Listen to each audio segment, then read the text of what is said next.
Well, it was a really good, we thought a really good kind of point in time because you saw, you had Man of Steel where we introduced the universe really, you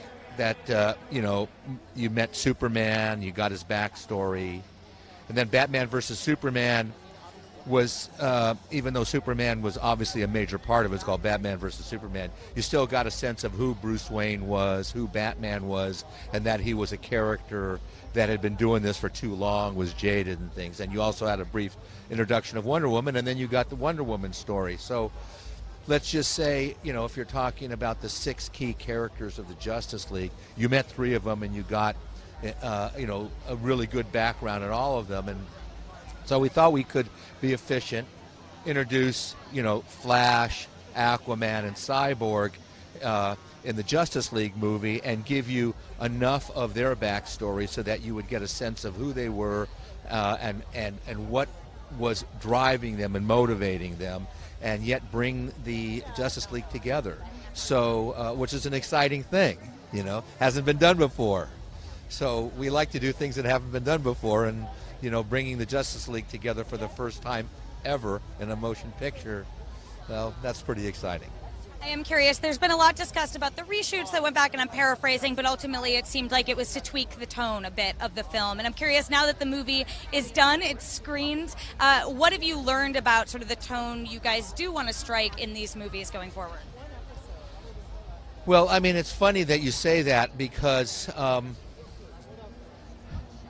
the reason that we went and did the additional photography that we did do was really had a lot to do with wanting to enhance certain moments. That's true, but I wouldn't say that it was predominantly to, quote, tweak the tone, unquote. There were also story points that we wanted to get out, make sure that the backstories of those characters that I mentioned earlier, we wanted to, clarify, make more dramatic. So there were a number of things that we wanted to accomplish, and actually, Zach and Joss were working on that before Zach's, family tragedy happened, and so that's why Joss was the perfect guy to come in and take over and deliver on the movie, even though he was going to put some of his own, fingerprints on it because he's a creative guy as well. So those additional photographies were done for those reasons. And they were just further complicated by the fact that, most of the actors were doing other things. Henry was working on Mission Impossible. Gal was promoting Wonder Woman. Jason was doing Aquaman. So it was a very complicated situation of trying to get everybody together, and we actually had to start and stop doing the additional photography in order to accomplish all the things we wanted to do, which would have been a lot simpler if we were able to just go straight through, but we didn't have the available actors. How about in terms of moving forward, though? Like, what do you think you learned from this movie that you will bring to the future DC films you work on with these characters?